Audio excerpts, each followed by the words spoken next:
You're listening to Speaking Sidemount, the podcast where we talk all things sidemount diving, from equipment, skills, techniques, and sidemount diving expeditions to interviews with some of the world's top sidemount divers. Whether you're new to sidemount, been sidemount diving for years, or just want to know more, this is the place for all things sidemount. I'm your host, Steve Davis. Let's get wet.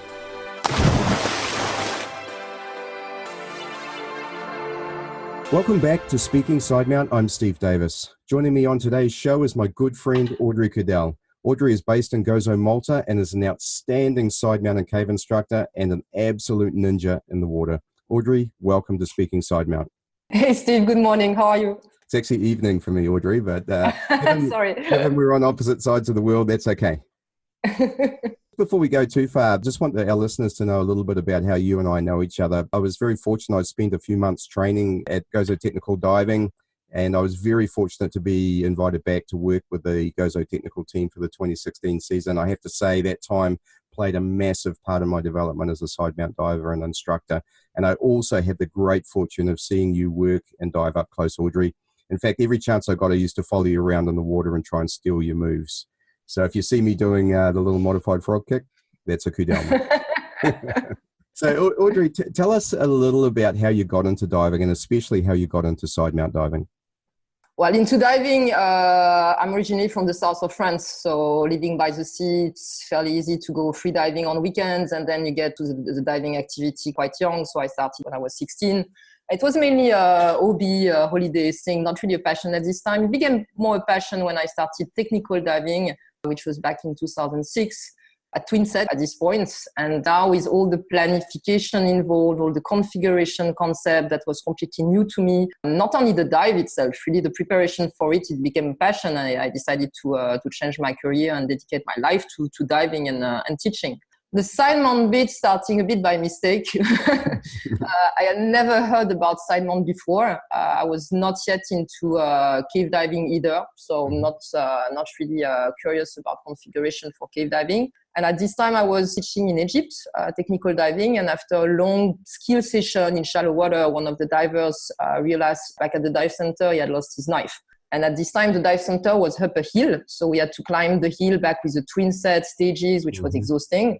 So I still had my suit on. I was happy to go and search for his knife, but there's no way I wanted to put back the twin set on my back. So I looked around. I saw a 5-liter aluminum stage with a regulator on. Said, okay, I can take this. I need a weight belt to be able to go down, and basically that's it. So I walked down the hill, got in the water. After 10 minutes, I stopped searching for the knife. I never found it. But I spent another 45 minutes just playing with the cylinder, pushing it in front of me and feeling free. So it gave me a mixed feeling of the one I had when I started diving, of free diving and being able to breathe underwater at the same time, complete freedom.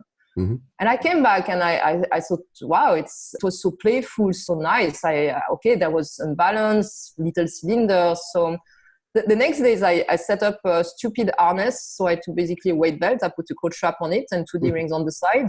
And I took another weight belt that I passed around my shoulder, behind my neck and behind my shoulder that I clipped on my spine. And I put 2 D-ring on it. And I just clipped cylinders on the side.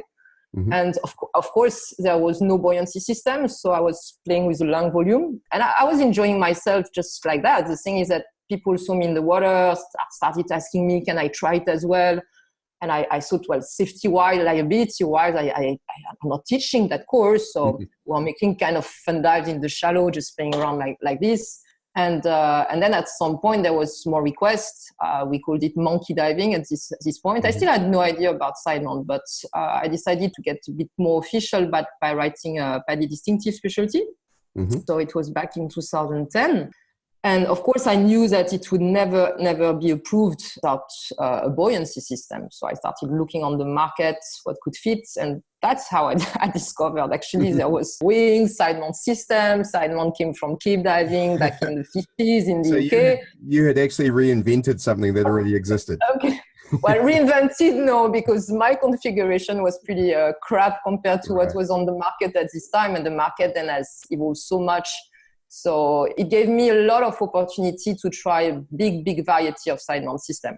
So my very first one was 9-10 liter Z-trim, UTD Z-trim, this small triangle wing that I had set up on my harness. Then I got completely on the opposite direction with OxyCheck Recon, which is it's a US brand, which the design was very close to the SMS100 from Olis. Thing is that back part is more narrow, and because I'm tiny, the SMS100 is far too big for me. It's a hybrid system as well, so I thought, okay, maybe I can use it on twin set, on side mount, single tank, it's cool. And then at the end of the day, I realized you can't have everything of both worlds, so it was not good at anything at all in the end. Too long for twin set, too bulky for side mount, single tank, I hardly dive single tank anyway. So not happy with the whole thing. I came back to UTD for a while before I started diving with the Razor 1. So the Razor 1 was at this time MSR camel bag, 6 liter, that had no inflator, no dump valve. It was very funny to receive the parcel at home. You had small cartons, where is the system? But it was working, it was fun and still giving me this original feeling of freedom I had, but definitely it was lacking a lot of stuff. And the Razor 2 came on the market. I dived with it for a while. The fact that there was no weight system on it was not a big deal for me as a diver because I use no weight or very little weight. But I could understand that for the students I started teaching, it was a constraint. Then I dived some other system, like I discovered through a student actually, a brand called Ekis, which had designed another side mount system, very similar to the X-Deep system, the original one, the classic one. Because they have common designers, there's a story in the back, but the idea was the same, to have this kind of wing over. Modular wing sort of thing. So I dived with this one for a while. And at this time, I was definitely more active in cave diving. So I started thinking more about the impact side mount system can have when you're actually cave diving. And I realized having this kind of sausage on your back, which is creating a bubble and blocking you in restriction. I do like restriction was becoming a problem. And at this time I was still diving with the Kiss. Then the new version of the X-Deep came on the market. So of course I did a mix of the rec wing, which is fitting more my size, the tech harness. So it's not adjustable harness, it's a fixed harness. Very happy with it in open water and a lot of nice features on it. Like any side mount system, it doesn't come ready out of the box. So there are a lot of things you need to twist, some metal parts you need to add, some adjustments you need to do. But fairly happy with the whole thing. I ended up switching to the Razor new version, the 2.5, because basically I ended up burning my X-Deep with a video light that switched on in my box on the wing and made a big hole into it. So from one end to the other, I had lost the video light, side mount system. I lost everything. Oh no! And I had some Razor system at the shop that day. So of course I picked up one and there you go. And well, to be honest, I've been diving it now since almost 2 years. And it's among all these side mount system for the mixed pleasure of freedom and cave diving constraints you might have. That's definitely the one which is fitting more my needs, even though I had to tweak a lot of things on it as well. So at the end, there's not much left from the original one. No, it's not true. There's a lot of metal parts I definitely kept. I just did a couple of modifications to fit more my size. So I'm not only talking about the sizing, the quality of the webbing, for instance. I have bones which are a bit sensitive, so I don't want stiff webbing. Yep. So these are all parts you can change on any side mount system. Nothing major. It's not modifying the design. Yep. But the design of the wing is definitely a good one to. So that's my short side mount history. Well, I mean, we've done a complete review of the market of harnesses almost as well. So thank you. That's a whole nother episode. You raised some very interesting points. One thing that sort of strikes me as a side mount diver is if it really suits you if you like tinkering with your equipment, because the devil is in the detail when it comes to side mount. And so making small adjustments after dives, finding something that doesn't quite work right, and then you come back to the dives and you think, how can I make that work better next time I make an adjustment? Something doesn't feel comfortable or a cylinder doesn't feel quite in the right place. And so you can make an adjustment. So when we talk about that detail, because I know, one of the great strengths you have is being detail oriented. What do you think the most important aspects a side mount diver needs to get right? There's not only one. I mean, there's a series of steps, and that's what has changed for me over the past years. Before, when I started teaching side mount, we were kind of trying to guess what it should be like. Now it became more measured, and of course it starts with the Sidemount harness configuration, which is basically the same for any Sidemount system. So I'm not gonna change my way of adjusting a harness because somebody is coming with one brand or another. The adjustment basically will be the same on the placement of the D-ring, on the placement of the loop bungee, the measurement of the loop bungee, the kind of sliding system you want to use, the placement of dorsal plate, lumbar plate, which is very similar actually to the adjustment of harness on the twin set. So I come from the twin set world originally, and that's basically the same kind of adjustment you make. Without this setup being properly done, there's no way you can start configuring your cylinders. So when I talk about the cylinder configuration, I talk about the Jubilee band placement on the cylinder, how high you're going to put them, is definitely based on your harness adjustment. So you can't jump to a set of cylinders if you have no Sidemount system adjusted for your size. And after, there's a couple of things you need to take into account when it comes to the cylinder's weight, for instance. So I had very interesting experience recently. I was cave diving in Hungary, and I asked before I came if they could arrange a set of Sidemount cylinder, and they were happy too. But then I realized that they are more twin set friendly over there, so they do their best to accommodate people diving Sidemount, but it's not really required for this kind of cave. So they ended up handing me over a set of 14.5 kilo cylinder, which is fairly heavy for Sidemount diving. They were steels, of course. Steels, 14.5 in fresh water. In fresh water, yeah, I was going to say. In deeper profiles. That's one of the reasons why I decided not to go on longer dive, because they require on the top of this that you carry minimum a stage with you. So they have a gas rule where you need to breathe from your stage and you keep your main gas as the backup. So basically you never drain your steel cylinder, which makes them even more heavy constantly throughout the dive. And if you're going to go for a longer dive, you're going to have to add a second stage. I was already completely sinking.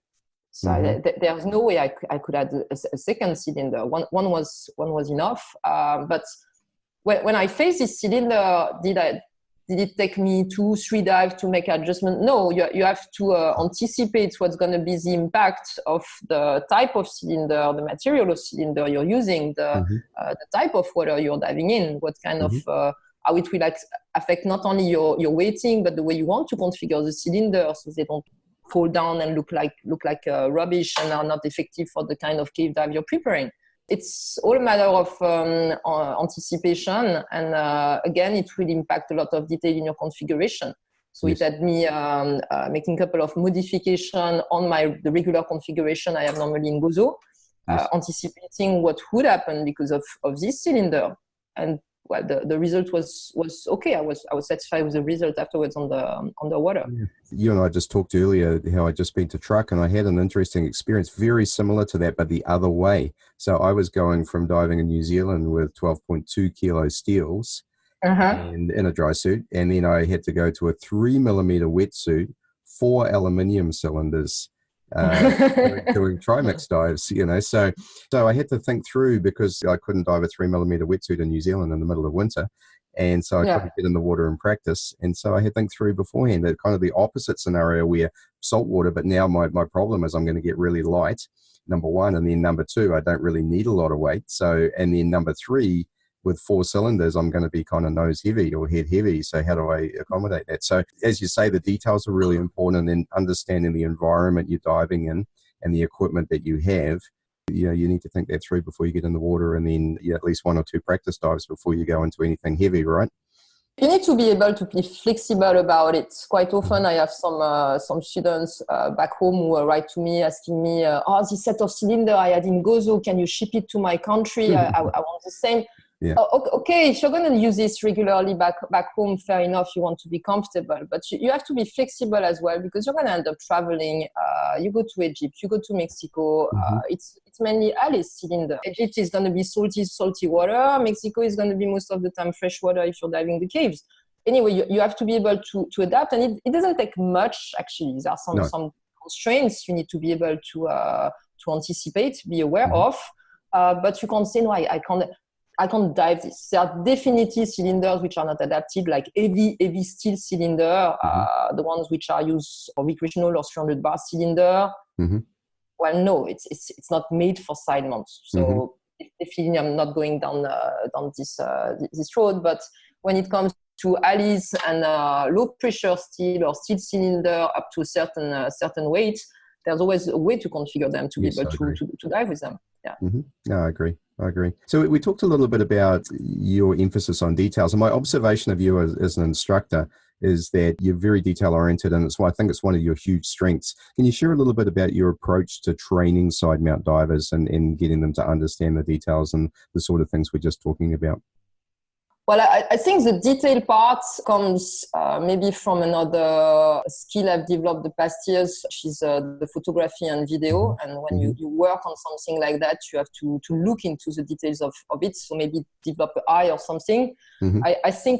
I really believe that any diving training should be videoed. The video is the best support you can give to a student. It's adding some additional details that you might have missed yourself underwater as an instructor. I mean, there are probably some things I miss from time to time, and watching the video again with the student, I realize there's stuff of this. So it's adding even more things. It's not create discussion about whether something happened or did not happen. It did happen, so it's something video, which is sometimes very good as well.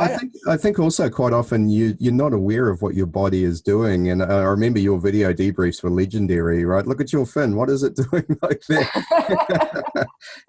But the funny part is to be on the other side of the camera. Sometimes I feel a bit uncomfortable when I see videos of myself. Oh, really? I look like that? Because nobody has a video. Well, only ever video me, so when I'm on the other side, I feel a bit shy about what I've noticed recently you've got in the front of the camera. But it was not my fault. The detail parts comes as well from all the memorization you need to develop throughout a dive. I think in the planning you make, that's something I really insist on in the way I'm teaching cave now.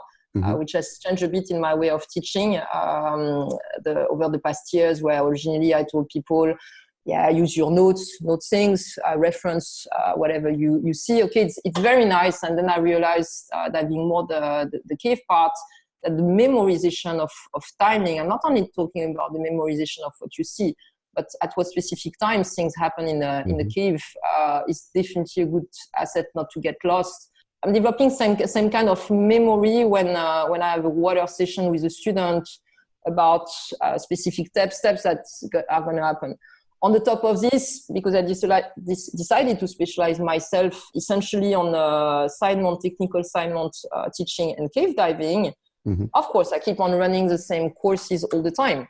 So I'm anticipating the kind of mistake that come back randomly, and there's a list of them, and for sure there's going to be one of them, one or two. So now it's not really finding the detail in the skill I've been witnessing. It's anticipating it's going to happen, and then I have a check. It happened. So it's more related to the repetition of these things, and that's why I decided as well to focus myself on these specialties. I don't believe you can be a good instructor if you're kind of vanishing on any kind of diving activity. You're going to be an okay instructor, but you're not going to be a specialist into teaching, detailing, getting deeper into something and taking all the parts which are involved into it. And that's where the Sidemount and cave part I'm mixing really well for me together. They came separately, but now I can still teach them separately. I teach cave diving to people who are diving on twin sets. I teach Sidemount to people who have no interest in cave diving, but they are combining very well. And I like this idea that the more I teach it, the more I dive it myself, the more I can share my experience with my students. Yes. If I was diluting my activity into some other courses, I'm a co-pro instructor. I'm not really keen on teaching this kind of courses anymore. I can do it, it's not the question, but first of all, it's not my passion anymore. I like to go deep myself as a diver for specific purpose, like wreck diving or cave diving. Am I keen on going deep for going deep? Not anymore, not like I used to in the past. So I'm still keen on doing trimix, advanced trimix dive, really if there's a specific purpose, but I'm not targeting teaching this kind of course at all. So I really believe that specializing into something was important. I agree with you completely. And it's one of the things that kind of frustrates me a little bit about side mount is that when you hear instructors say, oh, it's just a tool and I'll teach side mount to some divers and then I'll teach twin set and then I'll teach rebreather and I'll just choose the appropriate tool at the appropriate time, because my feeling is to build a really world-class skill set, you need to specialize. And so, so the question is, if you want to learn about heart surgery, are you going to learn that from a general surgeon or are you going to learn that from a heart surgeon? And by way of example, the same thing I think applies to side mounts. And as you say, side mount and cave diving go really well together. Side mount and other types of diving do go well together as well if you want to specialize in them. So I think specializing in side mount wreck diving, there's nothing wrong with that. Side mount decompression diving, there's nothing wrong with that either. And as you say, I strongly agree with that, because I think to build a sufficient skill set to be really world class, and that's what we aspire to, right? That's kind of one thing I got out of coming to Gozo, right? Is when you hang out with world class people, you get an opportunity to see what the standard really is. So let's just move on a little. You talked about side mount and cave diving, and one thing I find really interesting is when I spoke to Steve Bogarts about this a little bit, about kind of the history of how his side mount training developed and so on. And he said in the beginning, he was really, all of his side mount training, he was training divers already fully qualified in cave diving. So he was kind of doing a side mount specialty for cave divers. But what happened over time was he was getting a lot more divers who were maybe even open water divers who wanted to move into multi-cylinder diving. And so that's when the side mount foundations, or whatever you want to call it, fundamentals started to come about, where he was training a side mount diver in the equipment configuration, the skills and procedures for side mount diving. So, and I know you do that. So how do you go about the progression from taking a side mount diver? So you've already trained them in side mount, or they've already been trained and they're competent. How do you then move them onto cave diving? Obviously they go through a course, but what's the specific transition you need to take them through? I always raise the question when they join for a side mount course, why do you want to take a side mount course? So I already know usually at the beginning of the course, if they're coming for future cave reasons, they want to become cave divers, and they know that they have to start with side mount is a better configuration for it. Or some of them are not mentioning the cave, and I feel they have absolutely no interest into it. When it comes to people who are going to go in cave diving, and I know this at the beginning of their side mount training, I will be definitely more picky about all the finning, for instance, the refinement of finning. So I'm pretty picky about that when it comes to cave training, where of course we review the regular finning techniques. But having everything a bit like side mount, more close, okay? So not a regular frog kick, a frog kick which is more, which I call close. So it's not a modified frog kick, but instead of giving full power and full water movements, you don't really want to have this kind of impact in the cave. You already have an impact through the bubbles you're exhaling, and we all have impact. We all start breaking as soon as we penetrate in the cave. The lower the impact you create, the better. So I become really picky about mastering this kind of control of the finning technique, of the water movement you're gonna create, much more than for people who are just looking forward at diving side mount in open water, have full power in the finnings, in the propulsion that they're gonna give. So I'm more picky about this. I'm more picky about the configuration as well. Some little details like the use of a pouch, for instance, which is not to me a good idea for cave diving. It's a very nice feature in open water to keep your spare equipment. When it comes to cave, if you're going to dive large cave, no problem. Now, if you're going to start passing through restrictions, this kind of stuff, I don't think that the wisest place to store spare equipment, personally. So there are small variations in the configuration that can apply to cave divers. Same story when it comes to the hose configuration you might want to use doing regular side mount in open water or doing side mount in cave diving. The necessity to have a long hose or not, depending on the kind of cave diving you're doing. I'm not the kind of person who recommends to give away a cylinder completely, but you might want to practice different kind of cave diving in the future, which might be sometimes solo cave diving or cave diving in a restricted area. So you have to adapt a little bit your configuration to this. Sure. Steve Bogart spoke a lot about that. And one of the things I loved about what he talked about was for many of the dives in cave environments that he's doing, the long hose makes a lot of sense, where you've got restrictions, but they're reasonably easy to pass. And you need to gas share during a dive such as that. It's easy to have one diver on the long hose and one behind. But there are cave dives where the restrictions are tighter than that, where it doesn't make any sense at all. And in fact, the long hose becomes a problem, entanglement. Exactly. And you simply can't go through in single file. So this is where he was talking about the two short hoses and the possibility of handing off a cylinder if you needed to, or you're solo diving and you just don't need it. We've talked a little bit about the fact that I think you dive exclusively side mount now, right? You don't dive any other configuration. Is that right? Oh, I would say that I dive 98% of the time on side mounts. I'm still a twin set lover somehow, so I tend to adapt my configuration to the kind of dive I'm planning. And most of the time throughout the season, I'm teaching. And because I'm specialized in these two kind of activity, I think the side mount configuration is the best for it. However, let's say I plan a dive from a boat in a rough sea, dive a deep wreck with a lot of stages, and am I really going to bother taking time to put all this in? I mean, I'm not a big guy who can stand on a boat with 6 cylinders and walk, and anyway, that's not what side mount should be like. The entrance in the water is not going to be a big problem, but it's definitely going to take more time to put everything together. The question is not, can't you do it? Of course, you could do it. Yes. Does it make sense? What's the necessity of it? And it's known anymore. So I think it's very funny to see these side mount pictures with a lot of cylinders around. But we all know that it has no real application in the future. It's more that there's a lot of humor into it, configuring this thing nicely, and graphically, visually, it looks super nice. It's amazing.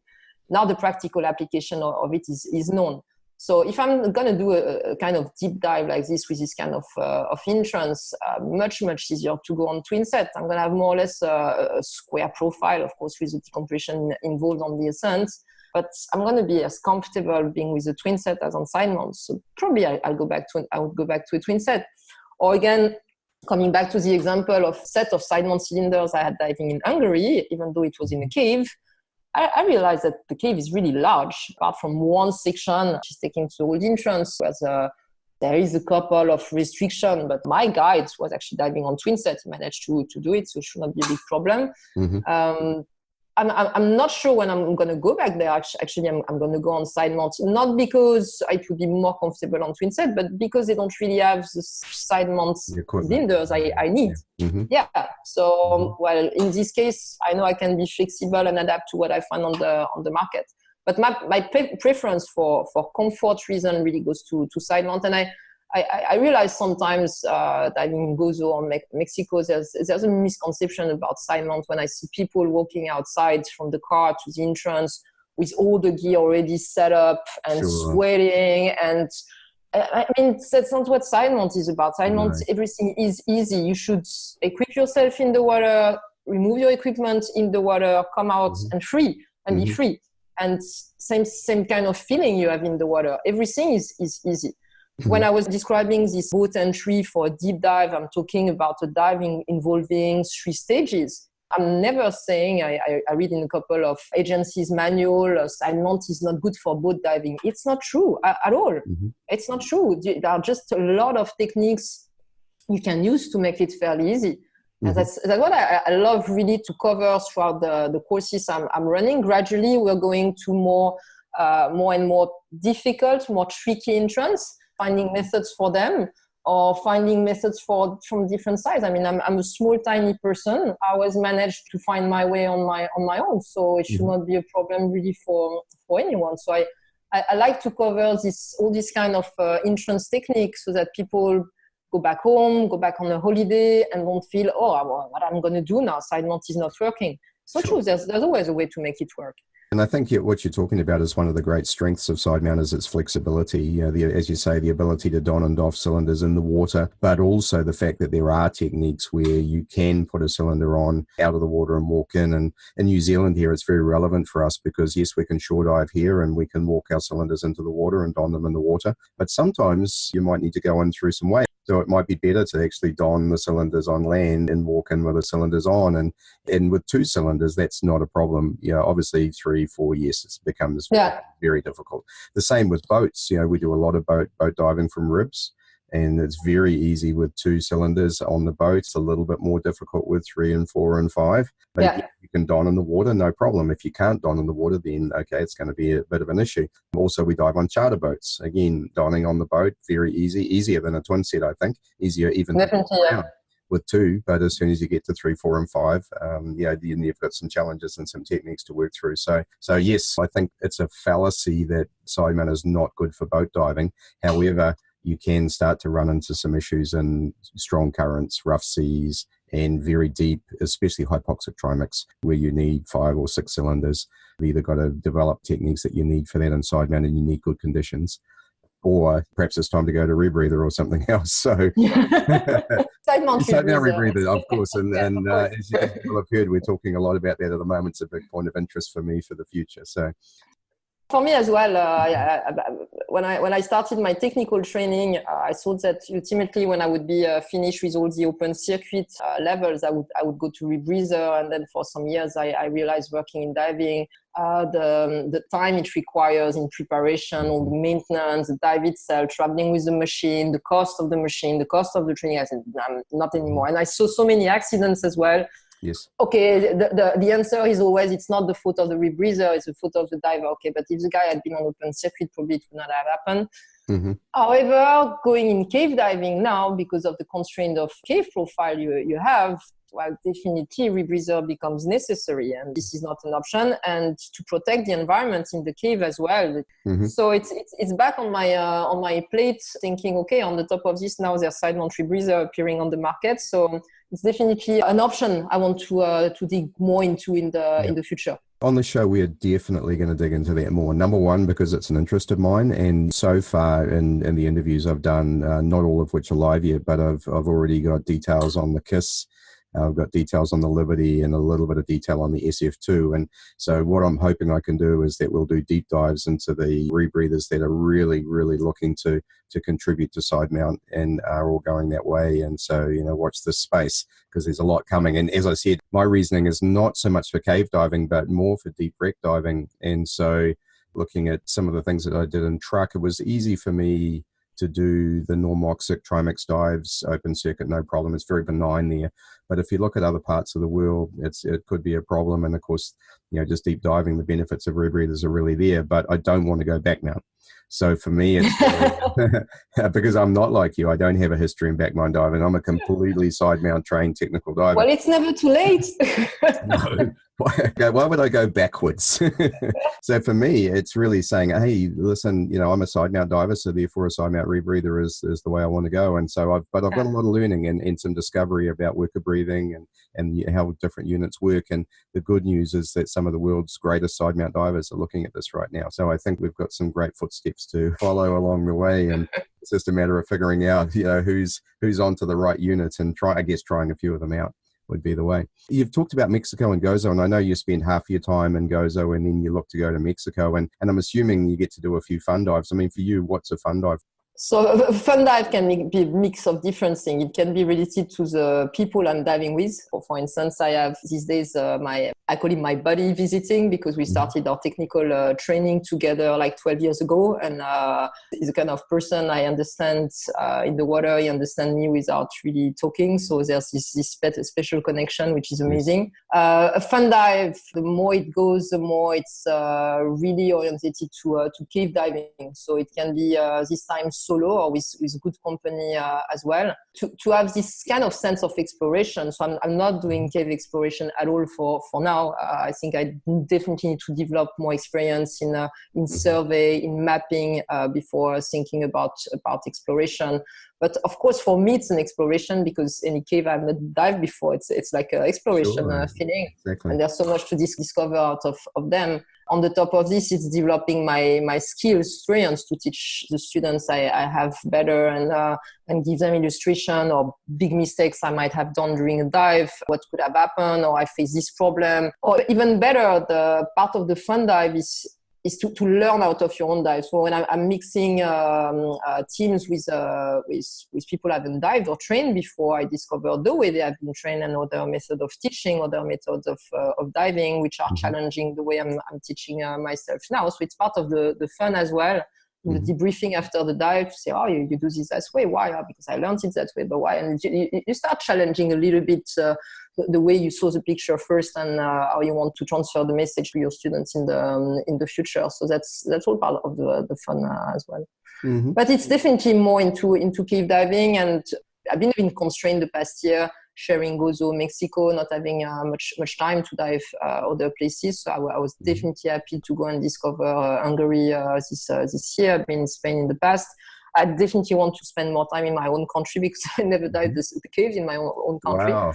But it's really cold. We have the same problem here. The caves in New Zealand are amazing, but it's 4 degrees Celsius. Huh? So I don't even know what that is in Fahrenheit, but very close to freezing. Gradually, I'm getting better equipment. Did I see you looking at dry gloves and heating systems? Was that for Hungary or? I dive dry glove in Gozo, Really? usually from, till end of June. Not really for at the beginning of the season in March for temperature reason, because it's fairly cold, it's like 14 degrees. But when I'm still wearing them in June, I know that I will need a pair of gloves. So using wet gloves or thin dry gloves with thin inner glove and thin latex glove gives you much more comfort, much more sensitivity to a line, for instance, when you need to make no visibility skills than using wet gloves, where eventually anyway your fingers will get cold. So much better to use the dry glove all the time. Same reason why I'm using a dry suit 99% of the time. Not always because I'm diving in cold water. I mean, these days in Gozo, the water is like 27 degrees. I don't really need a dry suit. But I know that if I go wetsuit, eventually I'll get colder. For buoyancy reason, I find the dry suit much more comfortable when you know how to play with it. It's an amazing feature. It's clean. It's, I dive on dry suit all the time. It gives me another redundancy. It's just perfect. Why would I go on wetsuit? So yeah, it's a little bit annoying when you have to put your dry suit on in 45 degrees in the sun. Yes. Well, just gear up quickly, run to the water, or go in a shady area to change yourself. But once you're in the water, you're really, really fine. So to me, that's the best option. When it came to the heating system, it was to dive in the mine in Hungary. It was to dive in Kobania, where I could not figure out what the temperature was because I had some friends telling me, oh, it's 8 degrees, some other it's 12. So I was not sure really what to expect. And actually they were all right because there are like 4 rooms you can explore. 3 of them are 12 degrees and 1 of them is 9 degrees. Thanks God I didn't dive the 9 degrees one. I was in the 12 degrees one. So I didn't really need the heating system at all. But I wanted to test it, seize this opportunity to test it, actually to prepare for colder dive I want to do in the future, whether it's going to be in France. I'd love to dive the mines in Sweden. It's on my wish list as well. So I don't want the temperature factor to be a barrier to this kind of dreams I still have. So I have gradually to test more equipment, not in these tricky conditions straight away, but in situations where they are okay. It was funny to test them in Gozo because putting a heating vest in Gozo beginning of July is very funny feeling. Yes. But having them in Hungary, understanding the impact it will have on your configuration, where to place the canister on side mounts, how to deal with the EO cord, what kind of feeling you will have being a bit more bulky with heating gloves on the top of this, how you're going to manage your ball snap, how important the end placement is on side mounts. And after years of memorizing, repeating the same thing, well, now having dry gloves, heating gloves is not really creating so much of a problem. So it's interesting for me to see for myself, but also because sometimes I have students coming from the Nordics, like Norway, Sweden, and they tell me, yeah, but back home we can't do this and that. And that's actually the reason why I started diving dry gloves. One of the reasons, because I was cold. But I was getting more and more Swedish and Norwegian students telling me, oh, with the dry gloves, you can't do this on side mount. Yes. And it was difficult for me to judge because I had never dived with dry gloves. So I said, okay, let's try it. It's going to be warmer, and then I can maybe try to find a fix for this problem. And I realized that they were lying because it's much easier to dive with dry gloves. I think there's always an excuse if you look for one, hey? So, and again, it comes back to the detail orientation, right? Audrey's not going to take your word for it. Audrey's going to try it out for herself, and, and you're either right or you're not. I'm joking partly, and there's a big variety of dry gloves you can use. So of course, using a thin latex dry glove and using the massive one is definitely another feeling.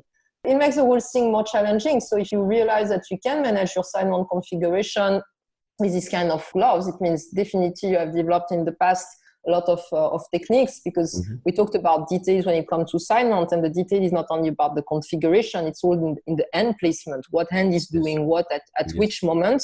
And that's a muscle memory students have to develop in a short time during the course, but they're going to develop with practice again. I mean, it's completely normal when you start a side mount course, you never dive on side mount, you do your first donning and doffing, and it's taking a lot of time, because you don't have the end placement, you're doing mistake in the steps of the configuration setup. But then I show the students, I had this game recently with Steve Martin, telling them who's going to be the fastest, and it takes 20 seconds to put things all together. So it's not going to take really more time, probably the same time as to put the twin set on your back at the back of a car. But of course, it comes with repetition. It will be a little bit like when you're driving a car. When you first sat in the car and there was a steering wheel and things you didn't know how to coordinate. And then gradually throughout the years, you don't even think at what you're doing. It became really natural and obvious. Yep. So it just takes some time and practice, but it's definitely a better feeling once everything is adjusted to me than any other configuration you could use. Sure. In the way the weight is spreading, in the freedom it gives you, again, it's a better feeling. And you raise a good point about the weighting and everything as well. So every part of it is detail. And I was thinking through muscle memory and the glove thing. And believe it or not, I went to wet gloves for the same reason. I mean, as you know, a lot of the divers in Gozo don't wear any gloves in the season. And all of the skills are so easy. But then in New Zealand, I wear gloves all year round. And again, and here in the summer, you don't need wet gloves. But to make sure that you constantly are bedding in the muscle memory and the ability to manage clips with gloves on is important. One thing I wanted to ask you about, you mentioned your photography earlier, and you're renowned for having a very distinctive style. So you can look at a photograph and know that it's an Audrey Cudel photograph. And I love your latest Facebook profile picture too. That's brilliant. So thanks. So just a selfie waiting for my student to arrive on the spot, because usually I go a bit before they join me to install a cave circuit with markers. They have to memorize the circuit, and so I had nothing to do. I just put the camera on the reef and I check a bit my cylinder trim and everything. Make sure you looked good. Yeah, well, you did a good job there. Tell us a little bit about your interest in photography and video, and also whatever you'd like to share about your distinctive style, because I think you get a really neat effect on your images. It's a little bit parallel story to my diving history, actually. I was always into graphics since a young age. I used to draw a lot, black and white. I started doing a lot of black and white photography on land. I did a bachelor in the US for black and white photography enlargement, working in dark rooms, this kind of thing. So it was definitely a passion, to the point that I decided at some point to take a sabbatical year, take a camera and go and shoot in Asia initially for a year, and I ended up staying 2 years over there. But at this time it was photography on land. At this time I was also a diver, and there were two things I was sure about: that I would never work into diving and I would never make photography underwater. And there you go. That's how you make it happen. Yeah. So that my whole concept of photography underwater initially was that underwater photography was for marine life and color photography. I love seeing fish around me. They have to be protected. I love this kind of environment.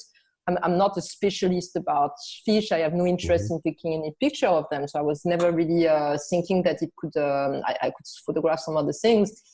And it's only when my friend bought his new rebreather, and I was back from the Maldives, where I decided to buy an underwater camera, thinking if I don't buy it, I might regret it when I go there. And I didn't shoot much in the Maldives afterwards. When I came back with the camera, and he told me, I have this new rebreather, can you take pictures of me? And I said, yeah, sure. And I thought, well, I'm going to do it the way I used to like it on land a long time ago, which was in black and white. And I realized that the contrast with the metal part, the aluminium, the metal pieces that wasn't on the rebreather, the effect on the water with light was actually really cool, really nice. So for some years then in Egypt, working in Egypt, guiding over there, technical divers, it was paradise, because I always had these guys or women with a lot of metal around them, playing with the lights, the amazing lights you have in Dahab or in the Red Sea in general. So it was fantastic. And then I started doing my first cave dives in Mexico, and I got a big disappointment because I realized black and white in cave, it's not working anymore. So I was a bit upset because I developed a kind of style in black and white photography, and now it was not working in this new environment that I fell in love with. So I had to find another option. So of course it had to go back to color, but I had to learn to work with color again, and underwater and in cave environments, which made it more challenging with the placement of lights and everything. And the style thing has changed throughout the years. I know some people don't like it at all. The thing is that the first reason I do it is to enjoy myself. I do it for my own pleasure. I realized at some point that most of the students were sharing this pleasure, getting the photography, a good souvenir of their course and everything. And they realize as well that it's not impacting the training session we're having. So I'm not actually making photography. I'm extracting stills from videos, which are videos I take during the training. That's another thing I think is unique about you, is these images are coming from GoPro footage. It's coming from GoPro footage. It's coming from training session where my priority is definitely not to frame the perfect scene to extract a picture. So I'm filming definitely for the debriefing part. And then my meditation, relaxation time in the evening is to look at the videos of the day, to see where we are in the training, but also to extract a few pictures. And I love working on them. Some people seem to share this pleasure. So it's obviously not every image is amazing, but I mean, the ones I have from my time in Gozo are the ones that I'm using for this podcast.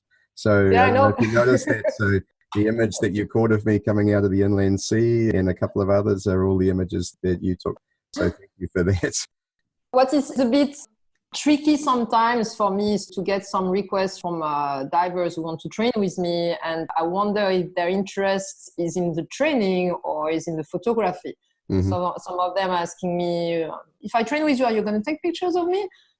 that's not the problem. That's not the question. Well, there would be. I will, because I do it every day. There are some days actually I don't always want or have time to do it, but then I get big black eye the next morning when I meet my students who didn't put pictures of me. That's not the priority. We're here to train, not to look at pictures. It would be cheaper just to come and say, hey, can I do a guided dive with you, wouldn't it?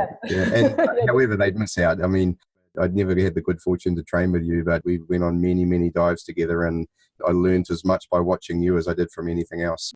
Well, Audrey, I don't have much more. We've gone way over an hour, so that's amazing, and I really appreciate you sharing. The closing question I have for you is, for somebody who either is a side mount diver or wants to become a side mount diver, what would your sort of 1, 2, or 3 things and advice be for them?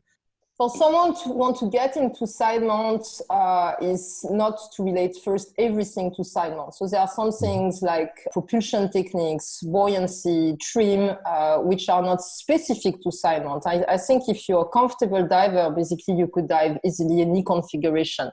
So it's first to work on this skill. If you're already a back mount diver, if you're already a twin set diver, and you're not mastering this skill, side mount is not going to solve everything. Okay, the buoyancy control is going to be different, the trim is different, but not that much as diving with any other system. Propulsion techniques are essential as well to learn, and they are not specific to side mount. Afterwards, I would definitely recommend to go for proper instruction, because I see so many people who have been trained on side mounts apparently, and when I see the outcome in the water, it's a shame. I mean, and this is a bit of a blight on the industry as well. And we've talked about this a few times. You and I touched on it. Is you really need to train with a specialist side mount instructor, and by that I don't mean an instructor, an open water instructor who did 3 dives, and then became qualified as a side mount specialty instructor, right? Yeah. I mean, I'm sure you have a similar example. Before I came to Gozo, I had done 200 side mount dives before I even became an instructor. And then, of course, my time in Gozo, 3 months, 1 year, and a full season the next year, I went from being an adequate side mount diver to being, hopefully close to where some of you guys were.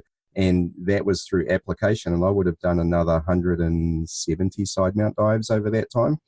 And so before I taught a course, I'd done 370 side mount dives with some of the best side mount divers in the world. Now, that's one example for me. And I know you guys are very similar. And I know Micha and Gary Dallas. It's not just us selling ourselves. This is us selling the profession of being a good side mount instructor. That's a nice thing, talking with friends like Gary is a very good friend of mine, Steve Martin, Michaud, listening to what they say. We all share, in the end, the same kind of spirit and same kind of conclusion when it comes to a lot of points about side mount. So it's not like there are 3-4 different schools of side mount. Yeah, there might be a couple of different in the Bogartian 2D style thing, small details in the configuration, but in the end, the use of it, the purpose of it is all shared by everyone, the ways of teaching it, things which are really specific to side mount, but things which are specific to diving when it comes to buoyancy, trim, propulsion technique. We all share the same spirit there, and I like it. I like it a lot. Well, Audrey, thank you, and I hope we get to catch up again. When I communicated with you, I accidentally made you think I was coming back to Gozo, which I've been threatening to do. Well, I still hope so. Otherwise, I'm going to have to visit you in New Zealand. Every year, I'm trying to get a trip going back to Europe, so I am definitely going to try and make it happen next year if we can. But if not, we'll meet somewhere. All right, great. You've been listening to Speaking Side Mount from www.sidemountpros.com. If you like the podcast, please subscribe and consider leaving us a 5-star review. If there's something you'd like us to cover on the show, then let us know via our Facebook page listed in the podcast notes. Thanks again, and we look forward to you joining us on our next episode of Speaking Side Mount.